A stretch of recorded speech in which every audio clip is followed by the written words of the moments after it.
Good morning students. Hindi में आज हम पाठ 7 राजकुमार सिद्धार्थ जो एक प्राचीन कथा है उसका अभ्यास करेंगे। इस कथा में दो भाई यानी सिद्धार्थ और उसका चचेरा भाई यानी चाचा का लड़का, उसका नाम है देवदत्त, उन दोनों की बात की गई है। सिद्धार्थ है वो महात्मा बुद्ध है, जो उसका बचपन का नाम सिद्धार्थ था। यह घटना महात्मा बुद्ध के बचपन की है, जिसे एक मर्मस्पर्शी कहानी के रूप में प्रस्तुत किया गया है। एक दिन उद्यान में घूमते हुए राजकुमार सिद्धार्थ ने एक घायल हंस को देखा। उद्यान यानी बगीचा, राज दरबार में जो बगीचा होता है ना, उसको उद्यान बोलते हैं। प्यार से उसको गोद में उठा लिया और धीरे धीरे उसका तीर निकाला। तभी उनका चचेरा भाई देवदत्त आया और हंस मांगने लगा। दोनों राजा के सामने गए और राजा से न्याय मांगा। राजा ने कहा, मारने वाले से बचाने वाले का हक अधिक होता है, और हंस सिद्धार्थ को मिल गया। तो देखो बच्चों, इस कहानी में दो भाई हैं, राजकुमार सिद्धार्थ और उसका चचेरा भाई है देवदत्त। दोनों एक हंस के लिए लड़ रहे हैं। सिद्धार्थ है वो बहुत दयालु था। हंस को एक दिन देवदत्त ने तीर मारा शिकार करने के लिए, और सिद्धार्थ देख जाता है, वो हंस को पंख से वो तीर निकाल कर उसको बचाता है। फिर वो मांगने आता है देवदत्त के, हंस पर मेरा हक है, तू मुझे इसको दे दे। उसके लड़ाई करते करते दोनों गए राजा के पास। तो राजा भी न्यायप्रिय थे। उसने बोला कि जो बचाने वाला है होता है वो मारने वाले से महान होता है, तो जो बचाता है उसका ही हंस होगा। तो चलो बच्चों, इस कहानी को हम आगे देखते हैं कथा को कि कैसे क्या हुआ था। पुराने समय की बात है। कपिलवस्तु के राज उद्यान में एक राजकुमार टहल रहा था। अभी वह छोटा ही था, पर था बहुत समझदार। देखो, राजकुमार टहल रहा था यानी घूम रहा था बगीचे में। वो छोटा था फिर भी बहुत समझदार था। उसका नाम था सिद्धार्थ। सिद्धार्थ को प्रतिदिन राज उद्यान में आकर प्रकृति का आनंद लेना अच्छा लगता था। हमें भी अच्छा लगता है ना, बगीचे में बैठते हैं और ठंडी हवा लेते हैं, आनंद से पंछियों की चहचहाट होती है, तो हमें बहुत मज़ा आता है। उसी तरह आनंद आता है हमें। इतने सुंदर हरे भरे पेड़, रंग बिरंगी फूल, सब और प्रकृति की निराली सुंदरता को देखकर राजकुमार सिद्धार्थ खुश हो जाता। सोचता, आहा, भगवान ने प्रकृति को कितना सुंदर बनाया। वो एकदम सोचने लगता है कि देखो तो भगवान ने प्रकृति को कितना सुंदर बनाया। हरे हरे पेड़, रंग बिरंगे फूल और इतने सुंदर पंछी, कितनी निराली शोभा है, यह सोच में पड़ जाता है। राजकुमार सिद्धार्थ इन्हीं विचारों में खोया था। तभी उसे एक दर्दनाक आवाज़ सुनाई दी, यानी बहुत पीड़ा भरी आवाज़। उसे समझते देर नहीं लगी कि यह किसी हंस की आवाज़ है, पर हंस की आवाज़ में इतना दर्द क्यों है, उसको ऐसा प्रश्न हुआ।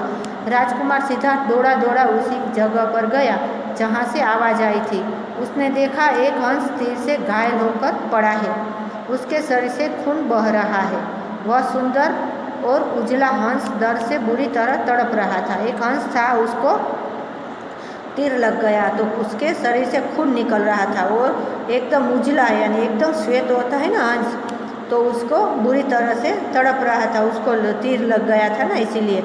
यह देखकर राजकुमार सिद्धार्थ को बहुत दुख हुआ। उसने प्यार से हंस को गोद में उठाया, धीरे से उसके अंदर घुसा हुआ तीर निकाला। राजकुमार सिद्धार्थ जो बहुत दयालु था, उसने धीरे से उस हंस को उठाया और अपनी गोद में लिया और उसका तीर निकाला। फिर साफ पानी से उसका घाव धोया। प्यार से हंस के शरीर पर हाथ फेरा। हंस की आंखों में राजकुमार सिद्धार्थ के लिए गहरा प्यार था, मानो वह मन ही मन उसे धन्यवाद दे रहा था। देखो, वो बोल तो नहीं सकता था हंस, लेकिन उसको पता चल गया कि ये मेरी तरह मेरा दर्द नहीं दे सकता है और मेरा दर्द दूर किया है, इसीलिए वो मन ही मन उसको धन्यवाद देता है, और उसको लगता है कि राजकुमार को मेरी तरफ गहरा प्यार है। राजकुमार सिद्धार्थ महरमपट्टी के लिए हंस की राजमहल में ले जाने लगा। तभी उसका चचेरा भाई देवदत्त वहाँ आ गया। उसके हाथ में धनुष था। बोला, इस हंस को मेरा तीर लगा है, यह मेरा है, इसे मुझे दे दो। राजकुमार सिद्धार्थ है वो हंस को राजमहल के अंदर ले जा रहा था, क्योंकि उसको तीर लगा था ना हंस को, तो दवाई लगाकर उसको ठीक करना चाहता था। पर उसके इतने में तो उसका भाई, चचेरा भाई यानी चाचा का लड़का देवदत्त आया और बोला कि इसको मेरा तीर लगा है, यानी मैंने उसको तीर से मारा है, इसे मुझे दे दो।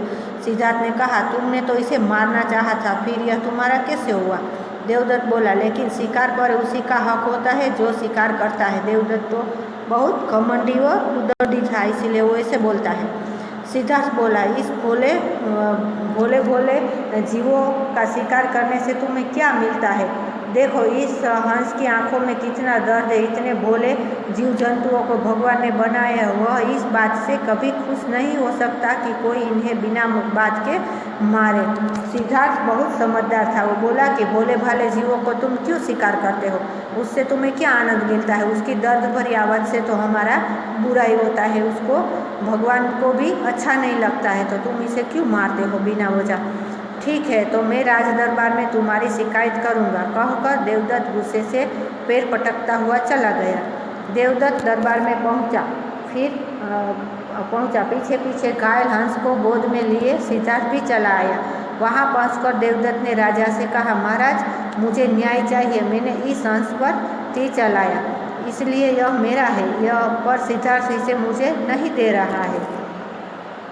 राजा ने सिद्धार्थ की ओर देखकर पूछा तुम हंस देवदत्त को क्यों नहीं दे रहे हो? सिद्धार्थ बोला देवदत्त ने इसे मारना चाहा जबकि मैंने इसे बचाया है, तो फिर यह हंस देवदत्त को कैसे दे दूँ, वह इसे मार देगा। राजा बोलते हैं कि तुम इसको क्यों नहीं दे रहे हो? तो सिद्धार्थ बोलता है कि देवदत्त तो इसको मारना चाहता था, मैंने तो इसको बचाया है, तो मैं फिर इसको क्यों दे दूँ? ये तो उसको मार देना चाहता था।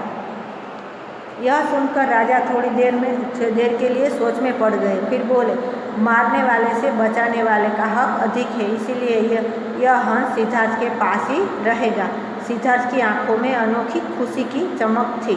उसने राजमहल में ले जाकर खुद अपने हाथों से हंस की महरम पट्टी की। थोड़े दिनों बाद हंस फिर से उड़ने लगा। वह उड़कर कभी राजमहल की छत पर जा बैठता तो कभी दूर पेड़ों पर, लेकिन थोड़ी ही देर में वह फिर सिद्धार्थ के पास आ जाता। सिद्धार्थ तो हंस को देखते ही बहुत खुश हो जाता था। देखो ये जानवर होते हैं भले बोल नहीं पाते हैं, लेकिन अपने आप हमें उसको प्रेम से कुछ भी उसकी तरफ प्रेम जताते हैं तो वो भी हमारा प्यार पहचान जाते हैं। वो सिद्धार्थ के पास ही वो कहीं भी जाता, पर आखिर तो वो सिद्धार्थ के पास ही आ जाता था। सिद्धार्थ को लगता था कि वह कह रहा है तुम में दया और ममता है, भगवान ऐसे ही लोगों को पसंद करता। सिद्धार्थ को ऐसे लग रहा था कि जैसे हंस है वो उसको बोल रहा है कि तुम दया और ममता है, तुम्हारे अंदर दया और ममता है, भगवान ऐसे ही लोगों को पसंद करता है। तो बच्चों इस कहानी से हमें पता चलता है नहीं कि हमें कोई भी जानवर के प्रति दया दिखानी चाहिए, ना कि उसकी तरफ नफरत, क्योंकि हर एक जानवर हो, जीव जंतु हो, इंसान हो, कोई भी हो, उसको तो दर्द होता ही है, तो हमें उसको ये दर्द से मुक्त करना चाहिए और उसकी तरफ प्यार जताना चाहिए। तो सीख क्या मिलती है हमें? देखो मारने वाले से बचाने वाला बड़ा होता है। तो आपको पता चला ना कि जो मारता है वो तो उसकी जान ले लेता है, तो वो कैसे बड़ा हो गया, और जो बचाता है वो जिसको वो बड़ा होता है, वो भगवान की नज़र में भी उसको अच्छा स्थान मिलता है। तो आप भी किसी जानवर या पशु पक्षी या कोई जीव हो तो उसको कोई भी मुसीबत में हो तो आप भी उसकी सहायता करना, ना कि उसको मारना।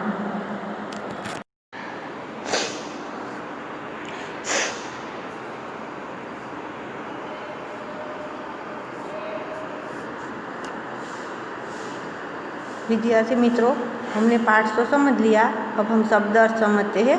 इसको बोलते हैं वर्ड मीनिंग।